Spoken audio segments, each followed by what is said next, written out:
Assalamualaikum warahmatullahi wabarakatuh, sahabat Ijen semua, kembali lagi bersama kami di channel Inspektorat Jenderal Kementerian Agama yang disiarkan langsung di beberapa media sosial kita di acara Bincang Pengawasan. Kali ini teman-teman semua kita sudah mencapai episode yang ke berapa nih kira-kira ya? Udah beberapa episode nih Bincang Pengawasan dan alhamdulillah tanggapan dari teman-teman satuan kerja terutama dan kemudian masyarakat cukup baik, dan akhirnya episode Bincang Pengawasan ini kita akan teruskan ini. Dan alhamdulillah juga di tengah-tengah kita sudah kedatangan salah satu narasumber kita, yaitu ada Mas Darori ya. Ini dia. Mas Darori ini kita perkenalkan dulu, beliau adalah auditor di Inspektorat Wilayah 1 di Inspektorat Jenderal Kementerian Agama ya. Jadi kali ini di acara Bincang Pengawasan ini kita akan mewawancari beliau terkait sharing ilmu ya Kang ya Mas ya, terkait laporan keuangan ya, bisik-bisik ke saya laporan keuangan ya. Jadi beliau ini memang ahli bidang LK ya, laporan keuangan. Nanti mungkin ilmu yang akan ditularkan oleh beliau akan bermanfaat bagi teman-teman kita di satuan kerja di daerah.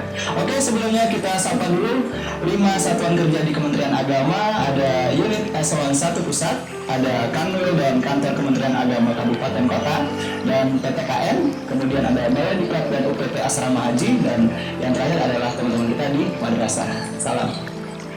Oke, kita panggil apa nih? Kang, Mas, Pak? Mas Pak. Mas saja ya, oke. Mas Darori ya. Oke, Mas Darori ini boleh diperkenalkan dulu dong sama teman-teman yang ada di luar sana. Baik, Assalamualaikum warahmatullahi wabarakatuh. Waalaikumsalam.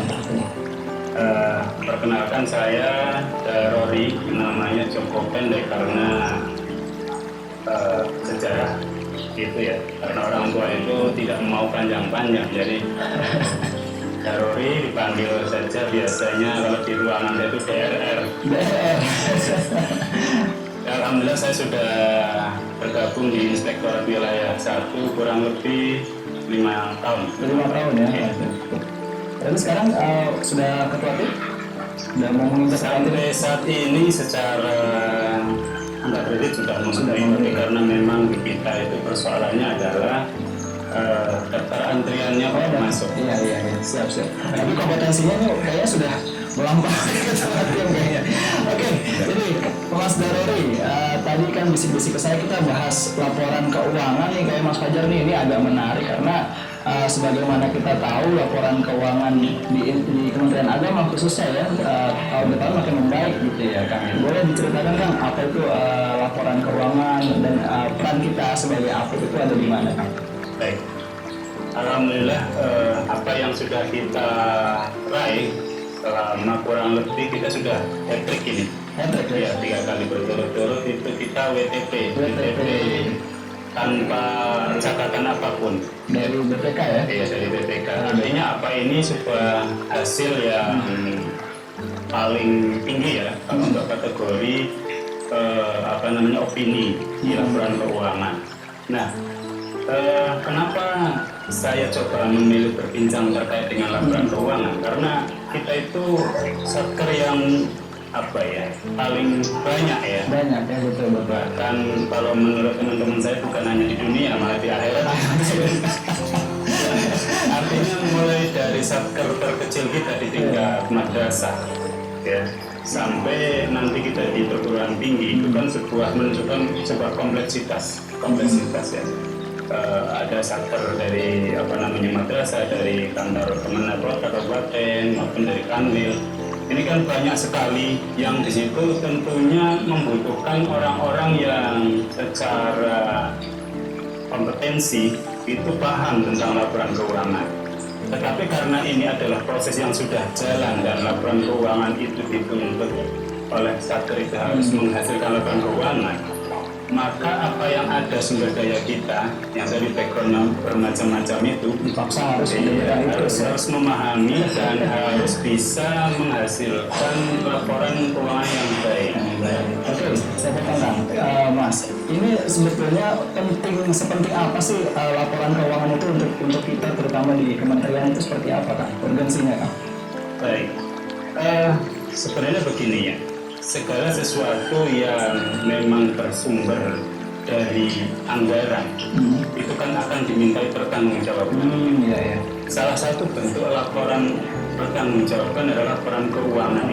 Nah, laporan keuangan sendiri untuk Itjen, karena Itjen itu adalah APIP ya, sebagai aparatur internal pemerintah, itu diberi kewajiban untuk melakukan review dan audit. Oke. Jadi bedanya review laporan keuangan dengan audit itu seperti apa? Ya, kalau audit laporan keuangan itu kan yang melakukan BPK ya. Oh, BPK. Iya, kalau review karena memang sebelum dilakukan audit itu harus direview oleh APIP dulu, maka kita diberi untuk lakukan tugas itu. Oke. Apa sih Kang yang dihasilkan melalui review tadi itu oleh APIP gitu ya, oleh kita Inspektorat Jenderal itu hasilnya apa kan? Dan pengaruhnya tadi kan dilihat katanya kita itu hat-trick WTP itu ada nggak kesinambungan atau pengaruhnya ke sana gitu? Iya, salah satu upaya yang dilakukan oleh APIP ya, terutama Itjen Kementerian Agama, itu tadi menjaga yang sudah kita raih WTP itu tadi akan continue WTP terus dengan cara ya tadi melakukan review. Review secara ideal itu mestinya memang dilakukan setelah proses laporan keuangan itu jadi. Oh gitu. Tetapi karena memang di kita itu laporan keuangan untuk jadi dan diserahkan ke unit di atasnya itu waktunya agak pendek, maka kita biasanya untuk ditugaskan pada saat review itu pada saat proses penyusunannya, bukan pada saat selesainya. Nah, karena dilakukan pada saat proses penyusunannya, sehingga ketika ada hal-hal yang memang kita jumpai masih ada kelemahan terkait dengan penyajian angka-angka di laporan keuangan itu masih ada kelemahan, maka kita akan coba rekomendasikan. Oke. Ya mungkin Mas Wajah juga pernah di review ya.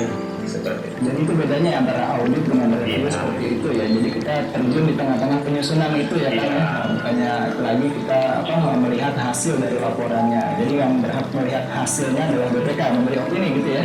Iya. Oke. Tadi ada menarik Kang disampaikan bahwa ini sebetulnya kerja dari semua orang gitu kan yang terkait dengan menyusun laporan keuangan gitu.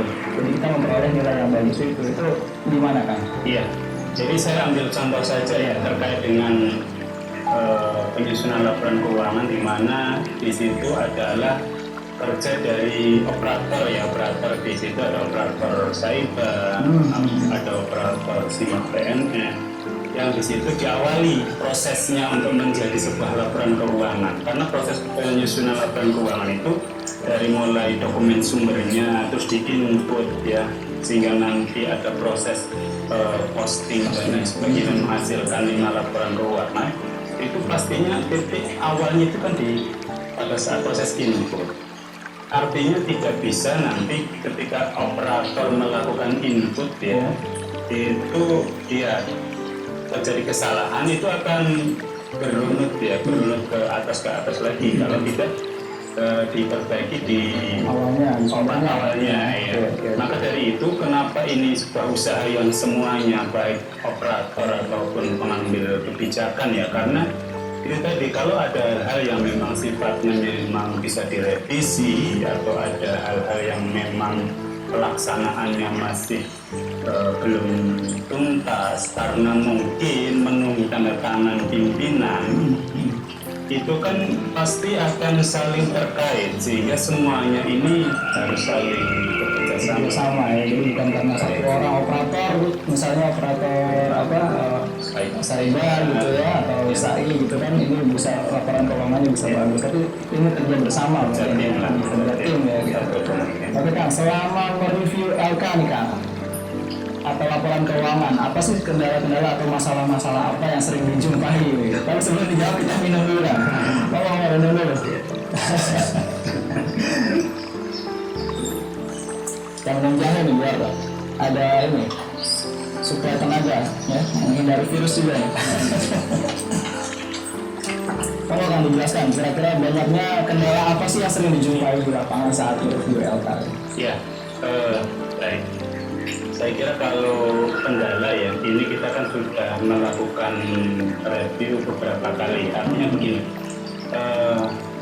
tim yang sudah diterjunkan untuk melakukan review baik tingkat Warpa PA ya, maupun Warpa wilayah sampai dengan eselon 1, mereka sudah, saya yakin teman-teman sudah punya pengalaman tersendiri jika ada problem-problem yang dihadapi di lapangan. Satu contoh misalnya terkait dengan kita ambil satu contoh saja ya, melakukan review terkait dengan persediaan itu ada di laporan neraca ya. Nah itu kan pada saat melakukan review kan kita lihat kita sekarang ini serba dimudahkan. Kenapa? Kita sudah disediakan aplikasi oleh Kemenlu itu Erekon. Dari situ kita bisa membuka seluruh data ya terkait dengan laporan keuangan yang dihasilkan baik tingkat satker ya maupun wilayah sampai eselon 1 ya seluruh pusat. Itu bisa kita buka dari sana. Nah persoalannya adalah ketika kita berada di review di tingkat wilayah, tetapi kejadian katakanlah kesalahan itu ada di tingkat satker, kan berarti harus koordinasi ke satker. Nah ini sekali lagi itu salah satu kendalanya terkait dengan komunikasi. Artinya begini, biasanya kan ada masa ditutup ya, ditutup rekonnya ya. Masanya itu ada. Nah, pada saat itu kita untuk berkomunikasi dengan satker secara langsung kan tidak bisa dengan jaringan itu ya seperti itu biasanya. Kendala-kendalanya. Itu kan berarti kendala review ya. Tapi kalau misalnya masalah-masalah yang ada di satkernya atau di wilayahnya atau si pemegang entitas laporan keuangannya itu biasanya ditemui apa mas? Ya paling sering kalau misalnya di saat semester 1 ya, semester 1 kayak kemarin, satu contoh misalnya masih adanya belanja realisasi belanja tanpa anggaran atau minus ya. Itu penting untuk bantuannya. Terus belanja barang tidak sesuai dengan ketentuan ataupun misalnya penggunaan akun ya, penggunaan akun yang kurang tepat ya, kurang tepat. Misal apa mas yang sering terjadi? Misalnya di daerah sering terjadi lucu nih. Kalau kita lihat wujudnya itu kan materai ya. Materai ya. Materai itu untuk teman-teman di daerah itu terkadang karena lihat wujudnya materai, maka dia ketika mau input search paling langsung mungkin bukan bagi ya, mungkin dia langsung suku kata yang dicari adalah materai, maka akan muncul di situ adalah belanja materai. Padahal itu adalah barang konsumsi ya, perkantoran. Karena begini, kenapa kita di Kementerian Agama itu tidak boleh menggunakan akun itu ya? Itu karena itu untuk pos dan giro yang memang untuk didistribusikan atau dijual ke masyarakat.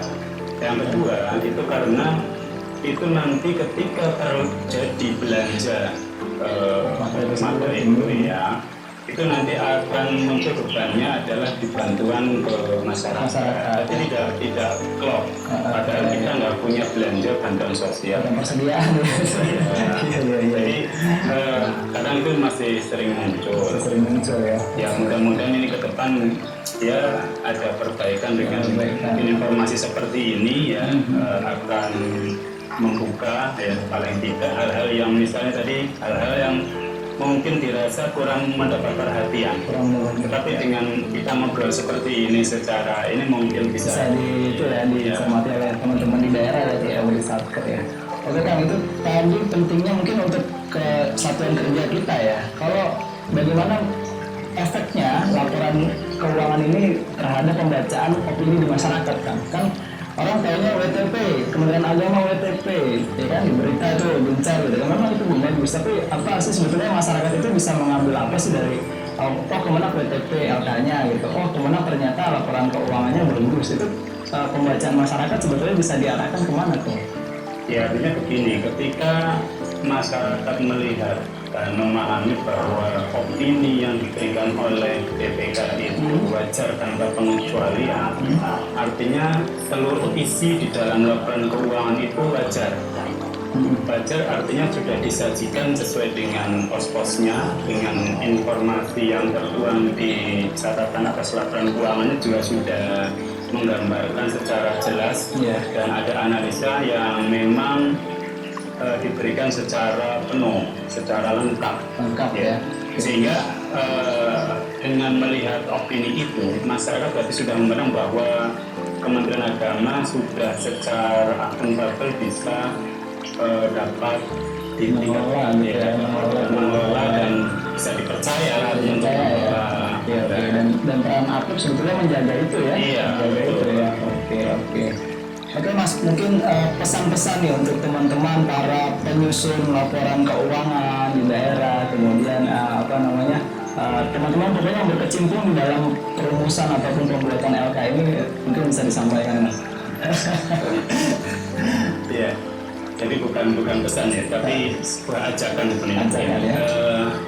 Sekarang ini semuanya sudah dipermudah, dipermudah dengan berbagai macam aplikasi yang sudah tersedia, yang diberikan oleh Kemenkeu ya, Kemenkeu seperti tadi ya, Saiba, dan sekarang ini ada Sakti ya, yang informasinya ini adalah bentuk aplikasi yang sudah paling bagus ya, karena sudah mengalami beberapa regenerasi.